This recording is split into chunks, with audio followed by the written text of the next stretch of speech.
first start by answering that question. What is differential equations? So differential equations,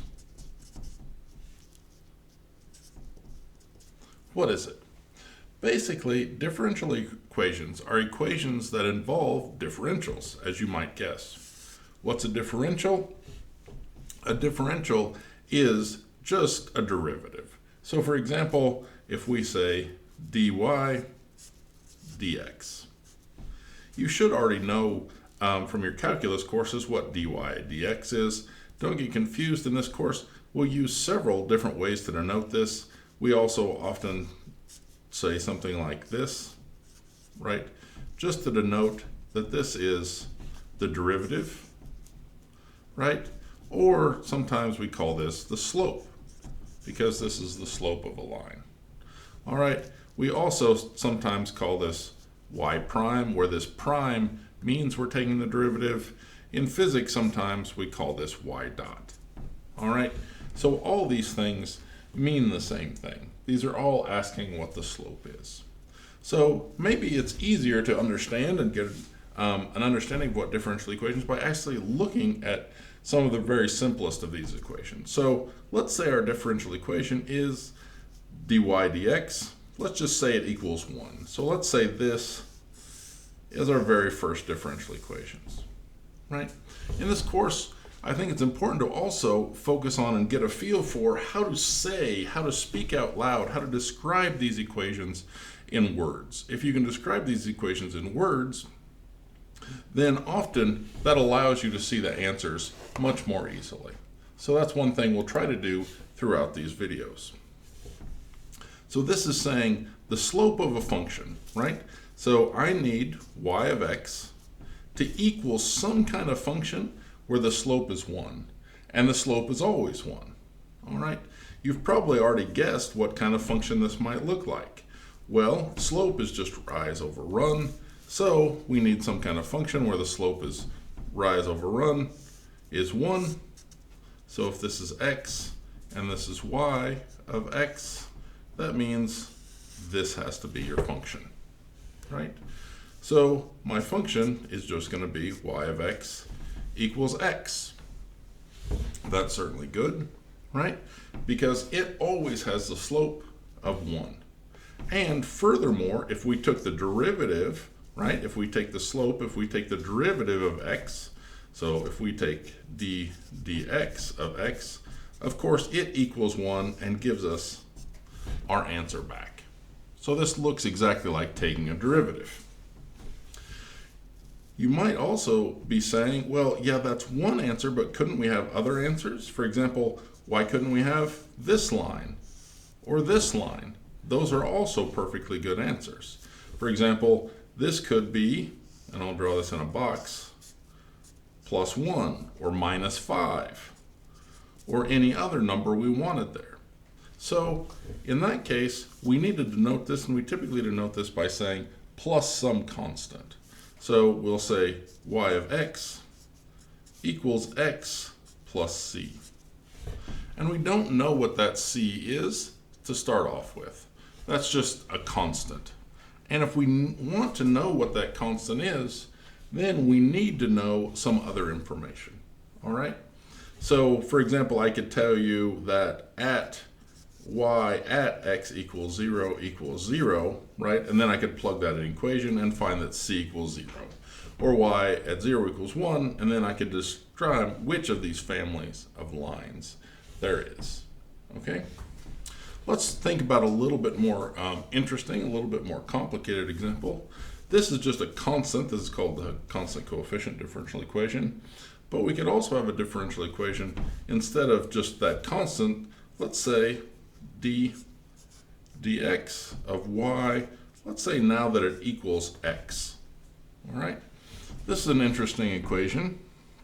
So again, if we want to say this in words, we're saying the slope of the function we're interested in. And again, our job is to find what is y of x that satisfies this entire equation.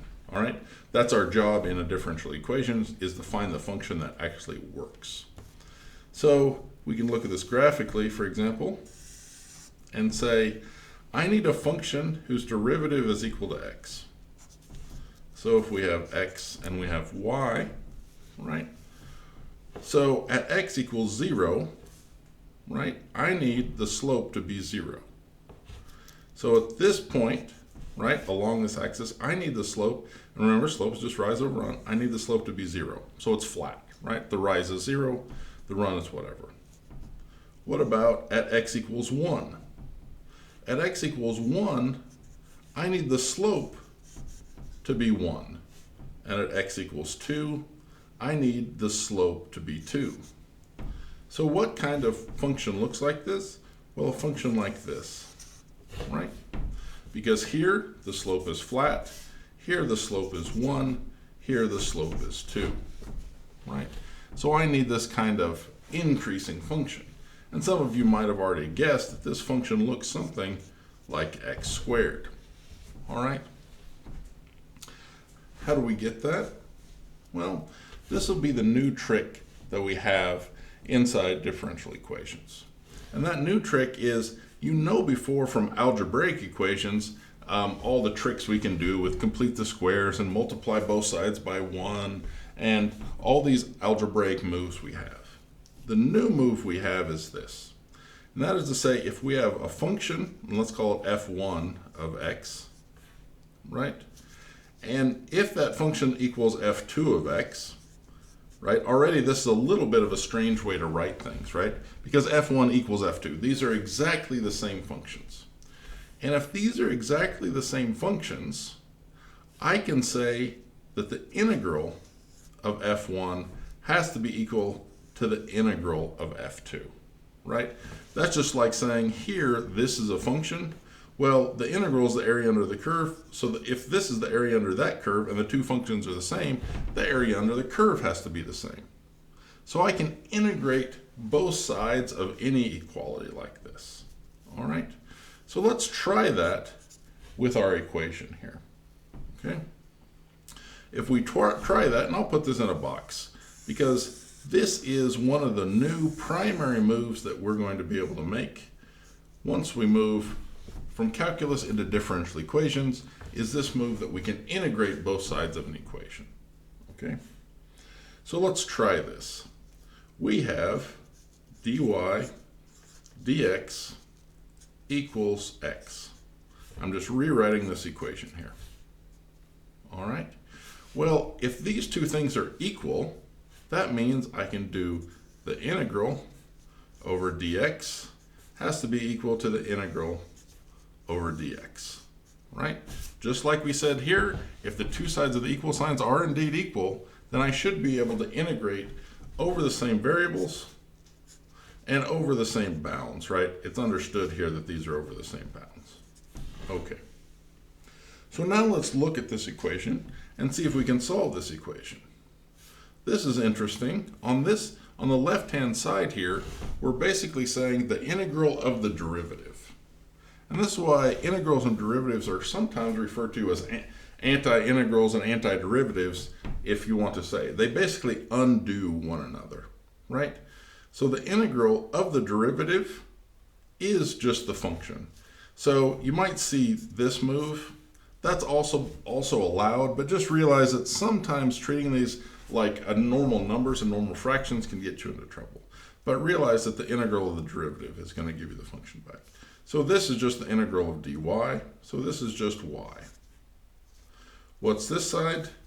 This side is the integral of x, which of course is x squared 1/2, but it's indefinite, so I need a plus c here, right? And guess what? We got back exactly what we thought we should get back. Namely, we got back this x squared function that we guessed, right? We'll learn that this is also something that happens quite a bit in differential equations, is you guess the form of the solution from, well, it's an educated guess, but you guess the form of the solution. And if it is a solution, then that works as a solution, right? So there's nothing wrong with guessing, but we're going to learn techniques to back this up. So we have y, in this case, equals 1/2 x squared plus c. Now let's double check ourselves, and this is always a good habit to get into. Once you've found the solution, it doesn't hurt to plug it back in to that equation up there and see if it works. So this says take the derivative. Well, the derivative is just x, so the 2 comes out, so this is just x. What's the derivative of a constant? Nothing. This just says the derivative of y equals x. All right, we satisfied our equation, okay? So this works as a solution, and we can always double check by plugging it back into the equation we have, all right? So we have a couple things under our belt, and I guess I'll just label these. So this is lecture 1, page 1. So I'll just label these so we have some reference here. So we have some simple yet interesting differential equations under our belt now. Let's move to something even more interesting. Let's say the slope, let's say dx of y. In this case, let's not set it equal to y, or x, let's set it equal to y. So now we're going to get an interesting equation. Again, let's say this in words if we can.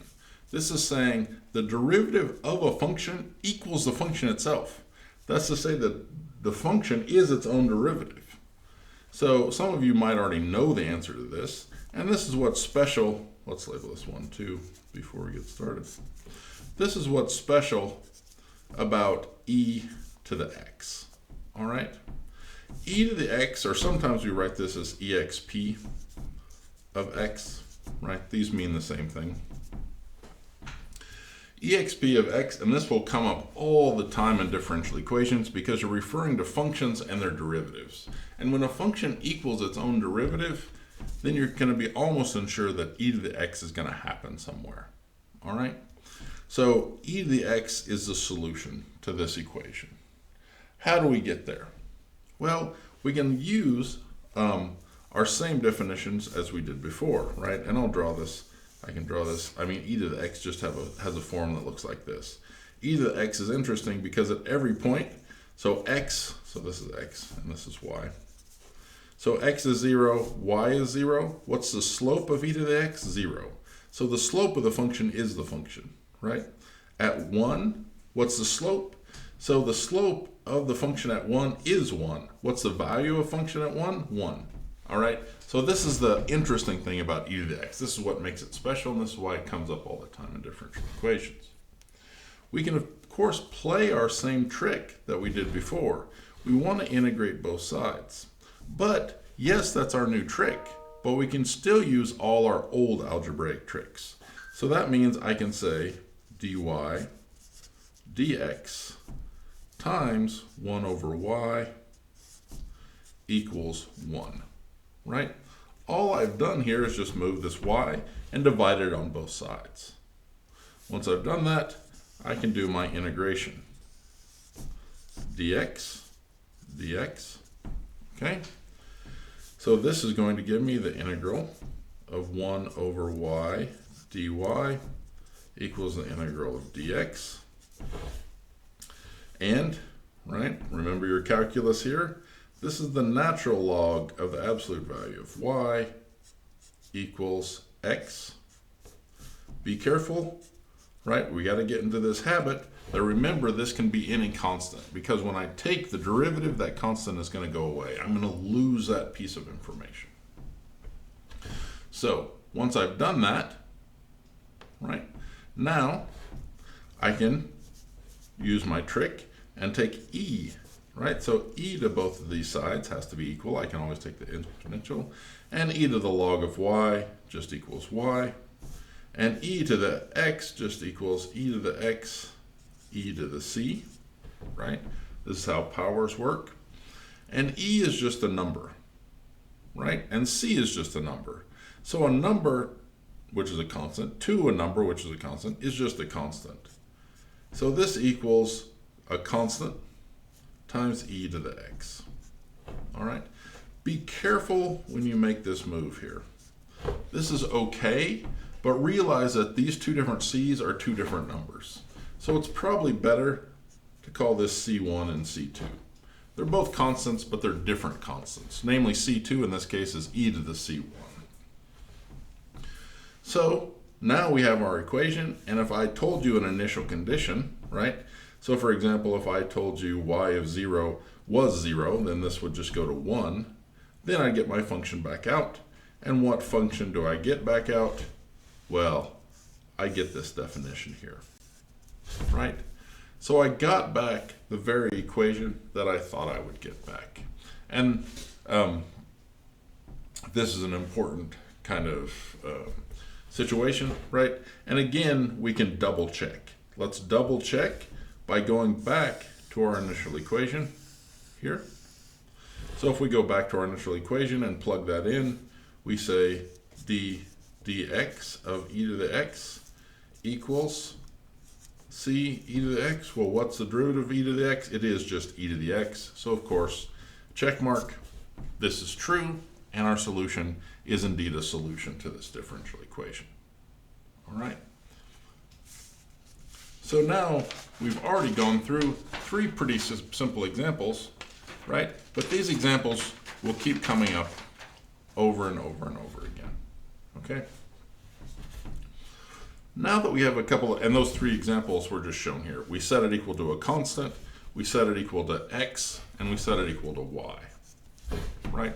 So we've done this 3 different times, and we've shown how to solve these different equations, all right? Now I'd like to talk a little bit about some of the fundamentals of differential equations, some of the, maybe the birthplace or the discovery of differential equations, and also where we're going in this class. This made it sound pretty easy, and yes, it can be pretty easy, but it can be pretty complicated. And why are we interested in these kinds of equations? All right, so, and where are we at? We're on page 3 here. So I make no excuses for being a physicist. I'm a physicist, and I think some of the textbooks in differential equations make a big mistake in that they don't focus nearly enough on the physics. And by focusing on the physics, I mean the world, right? Nature in general gives us examples of wonderful differential equations all the time. And to not take advantage of these differential equations in understanding differential equations is a big problem, right? So I will give a lot of physical examples of what's going on to try to give you some intuition about what's going on. Some of you who might be pure mathematicians might be a little annoyed about this, right? If you're going into pure math and not applied mathematics. But hopefully, even those of you who are mathematicians will get some good out of seeing how useful these things are. And of course, if you're a physicist or an engineer or in other fields, I think this will be very good for you. So let's talk a little bit about the physics background. So basically, the fundamentals of physics and calculus was all discovered, well, not all discovered, but let's say primarily discovered by Newton. All right, so you've probably heard this name. And Newton, right, I don't really need to write it, but right, in around 1665, right, he was something like 24 years old. And basically, over a summer, he thought about falling bodies and how things moved in motion, and he came up with basically the fundamentals of physics and calculus and differential equations all at once. This is an incredible feat for a summer project, of course, but that's why he's considered one of the greatest minds that's ever lived. Let's look at some of these physics to help us understand differential equations and how differential equations look. All right, so let's say we have an apple here, and this apple falls. It doesn't really matter if this example is true or not true, it's a useful example. So, when an apple falls and hits the ground, we realize that now G is gravity, and gravity is a constant. All right? So if you're near Earth, we have gravity as a constant, and you might know that this is 9.8 meters per second squared, right? This is basically the acceleration due to gravity. And all bodies fall with this same acceleration. Let's look at what this means for acceleration. What's the definition of acceleration? By definition, acceleration is the time-dependent change in velocity. All right. Sometimes, again, we can write this as v dot or v prime. So it's the time-dependent change in velocity, right? And it's useful to consider this. What is velocity? Velocity, by definition, is the time-dependent change in position, which equals x dot, or sometimes we write this as x prime, okay? And putting these two equations together, we can get used to some of our notation, right? So acceleration equals d dt of v, but v, so d dt of v, but v equals d dt of x, all right? So this is maybe a clearer way to write this. Acceleration is the time-dependent change in the time-dependent change of position. All right? It's easier to maybe make the first step. What's velocity? Velocity is the time-dependent change in position, right? How far did you move in unit time, right? Acceleration is the time-dependent change in velocity. In your car, how fast are you accelerating? Well, if it took me 1 second to go from 10 miles an hour to 20 miles an hour, I'm accelerating at 10 miles an hour per second, right? And so acceleration is the time-dependent change in the time-dependent change in position. Notice that we write this in kind of a shorthand like this, right? This means the second derivative of x. And we can write this as x double dot or x double prime, okay? So this is the time-dependent change in position. Let's go through this now and think about what this means, right? And this, for example, is why acceleration is in meters per second, right? Because we have these double times here, right? And velocity is in meters per second, right? Because it's a derivative of acceleration. Let's go ahead and work out then, right? If we're interested in where this apple is, right, as it falls, as a function of time, how can we determine that if we know that the acceleration due to gravity is a constant? All right? So let's go ahead and write that equation. That equation says acceleration equals, and I'm just going to have it be 1, and this is in units of g. This will just make our calculations a little easier, right? So acceleration equals 1, all right? But we know another way to say acceleration is to say x double dot equals 1, right? This is the time-dependent change in the time-dependent change of the position equals 1. So let's make a plot of how this is going to look. All right. So let's make this 1 and 2, and let's make this time, and this is position, right? Or velocity or acceleration. We'll put them all kind of on the same thing.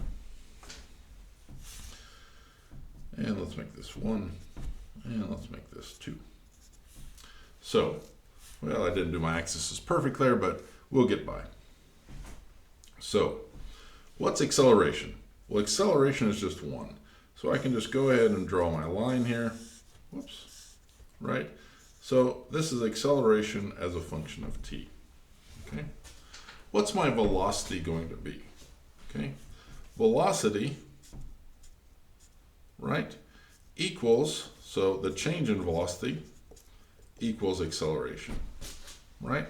That means the slope, right, in velocity equals acceleration, right? So that means the slope has to be equal to 1, right? That's what this equation is saying. The slope of velocity equals 1. Well, we already know this from our very first example, how to deal with the slope of velocity equals 1. That means the slope is 1 everywhere. That means it looks like a line like this. This is velocity as a function of time. And indeed, we know how to do this, right? We can integrate both sides, right? So the integral of dv dt dt equals the integral of 1 dt, v equals 1t plus constant. Notice that constant, I assumed that constant was equal to 1, but or equal to 0 in this case, but be aware that that constant can be any constant. And I need more information. I need an initial condition. For example, you could say the apple started from rest. If the apple started from rest, this would say, for example, that that's the velocity. So I could say velocity equals t plus v naught, right? And this v naught, when you see this 0 like that, that usually means whatever the value is at t equals 0. The initial condition. That's why it's called the initial condition. All right. Well, now if this is our velocity function, what's our position function? All right. Well, again, that's not too difficult. Let's move to the next page so we have a little bit more space.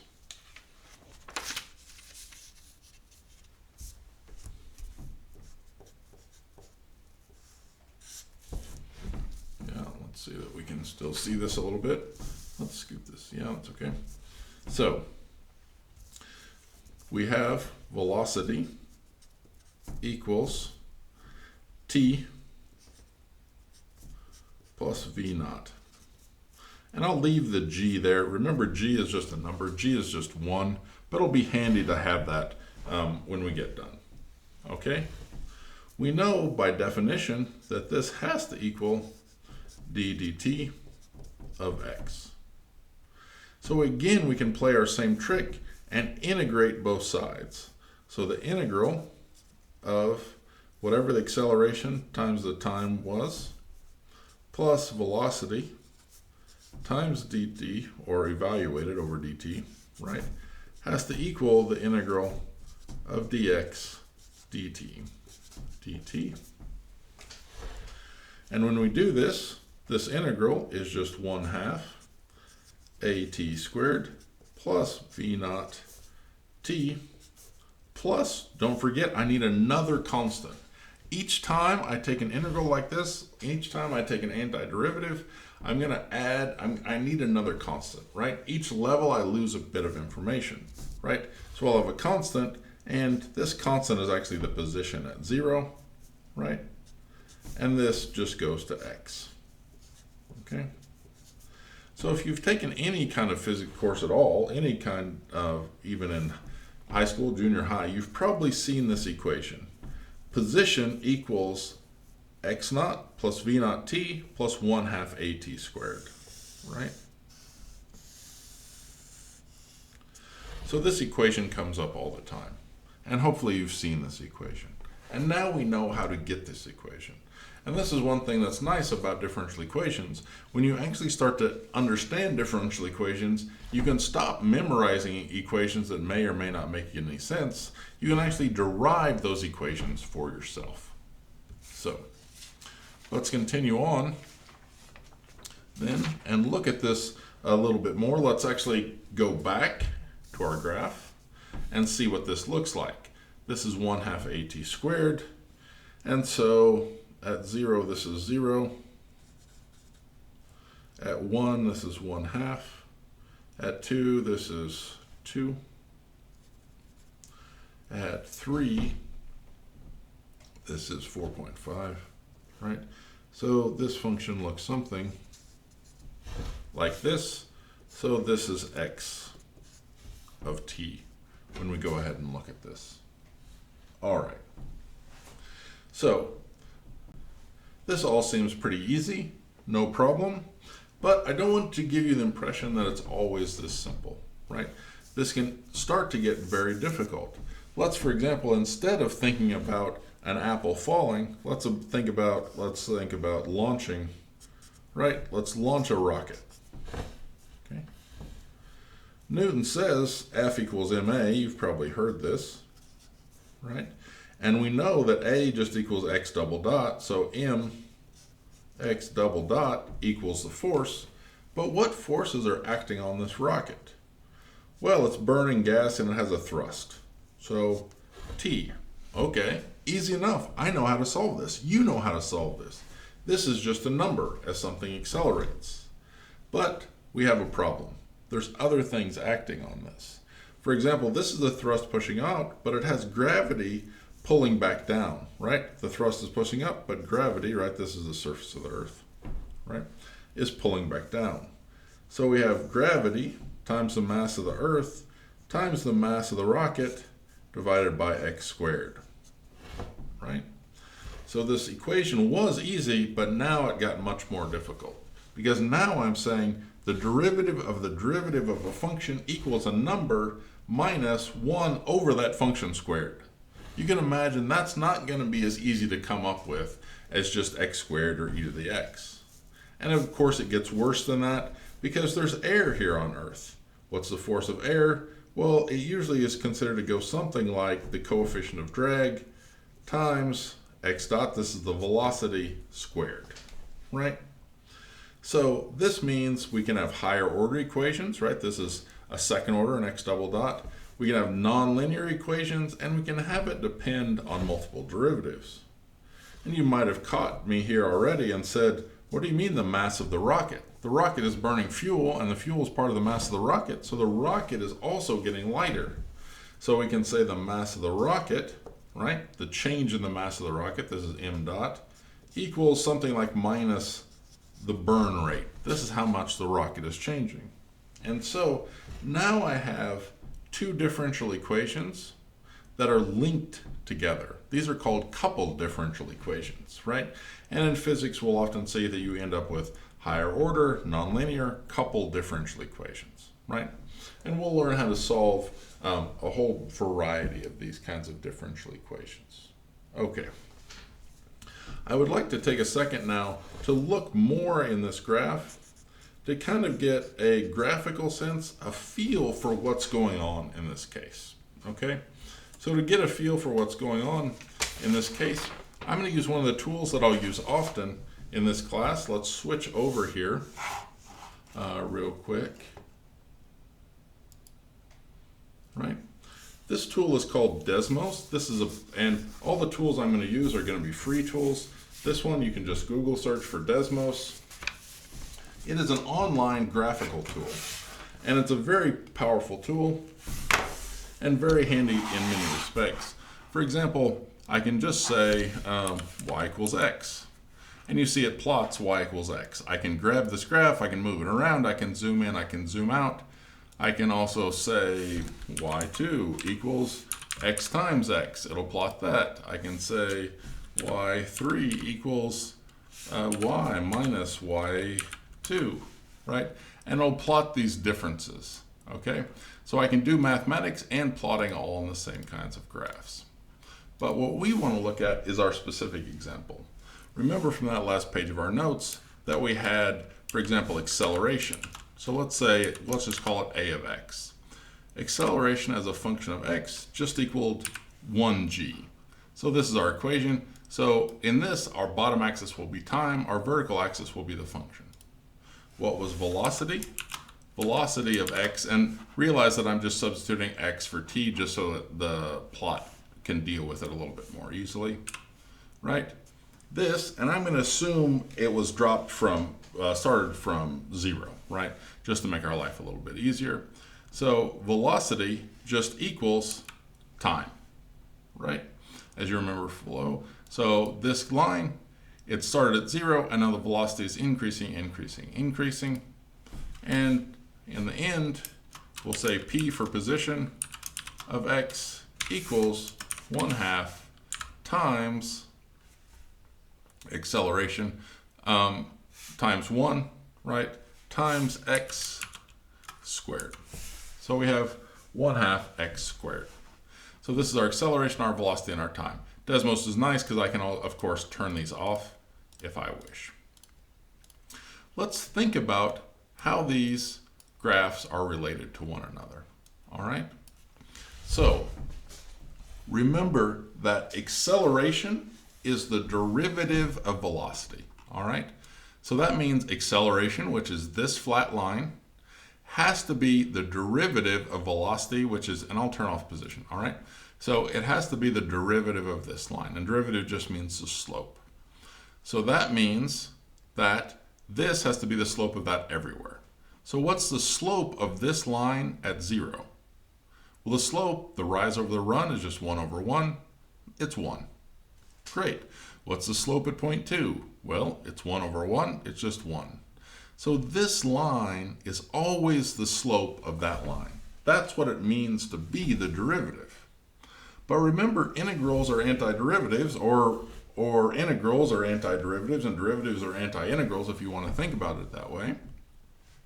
And what does an integral mean? Well, an integral means the area. All right? So that means that velocity has to be the integral of acceleration. All right, so what does the integral of acceleration mean? I'm going to draw another plot here. Let's just say 0, 1, 0, y, 1. Okay, so this is another nice trick we can play here, is if you put these signs, it'll actually shade it in. So remember, this is acceleration. Acceleration is 1 everywhere. What does the integral mean? The integral just means the area under the curve, okay? So what's the area under the curve from, So what's the area under the curve from 0 to 0.2, right? So this would be a rectangle, right? This would be a rectangle over that area. Maybe it's even better. Let's pull up another program here real quick. There we go. Let's pull this up, and this might help us even more. So let's go ahead and look at this way. Good, we'll do this, and yeah. So now I'm just taking this area. So what's the size of this block? It's 1 unit high and it's 0.2 units wide. So the area, of course, is 0.2. What's the value of velocity? 0.2. If I move this, if I move this over, right? Now what's the value? Well, it's 1 unit high, it's 0.4. So the value is of velocity, right? The value of this line is 0.4. If I move this over here, right? 0.6 by 1. And here, maybe it's the easiest, right? It's 1 unit high, 1 unit wide. So what's the value? What's the area under the curve? 1. All right. So the derivative is always keeping track of the slope, right? Acceleration is the derivative of velocity. That means this line is always the slope of this line. And vice versa, the integral is always the area under the curve. So this line is keeping track of the area of this rectangle as we stretch it out, right? The more and more area it gets as we go further, and that's why this line is going up. Okay?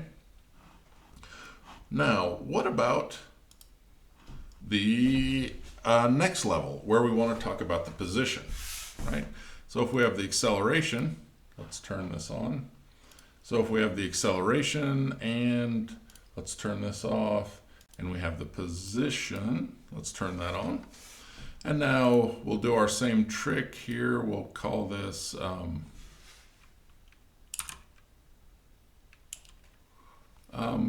let's see. So x and y of x. So now we have this position we can look at.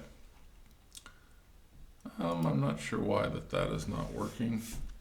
0 b of x. B of x is greater than 0. Well, yeah, I'm not sure. I don't want to mess with that too much right now, but we can go ahead and just do that. Let's go ahead and just do that with our other program here, looking at that.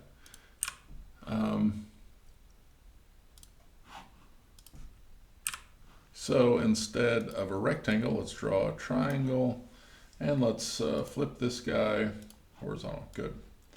So now, and before we even do the triangle, let's think about the derivative.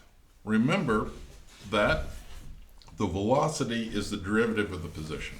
That means this line has to tell you what the slope of this line is. So if I go here and I'm looking at this line, what's the slope of this line? 0. What's the value of its derivative? 0. Okay. If I go here, what's the slope of this line? Well, it's about 0.4. What's the value of its derivative? About 0.4, right? So this line is keeping track of the slope of this line. That's the nature of the derivative. And going the other way, it's the integral. So if I have this triangle, when I do this, let's move this back a little bit. So if I have this guy, and I have this integral, right? Now I'm keeping track. So of course when I'm down here, the area is 0, so the value of the integral is 0. What about when I'm here and want to look at this area? Well, this area is 0.2 by 0.2, which is 0.04, and triangle, so it's half that. So 0.08 is the area of this triangle. What's the value of this line? Well, if I look at the divisions, yeah, 0.08, right? And if I move this up, right, as I just keep increasing the area, increasing the area, increasing the area, this line is keeping track of the area underneath this curve. At any point where I stop here, the area of this triangle is the value of this point. Okay? So let's, for example, say I increase to here. The triangle has a height of 1, it has a base of 1, and 1/2 the base times height is the area. So the area of the triangle should be 0.5. What's the value of this red line? Well, if I go back here, I see it's exactly 0.5. So 1 keeps track of the slope, and 1 keeps track of the integral. So that is where we're going to stop for now. Remember that you don't need to know everything that I did explicitly here to move on to the next section. We're going to go into each thing that I did in more and more detail, and then expand our knowledge to more and more interesting and complicated situations. That's it for today, and thank you very much.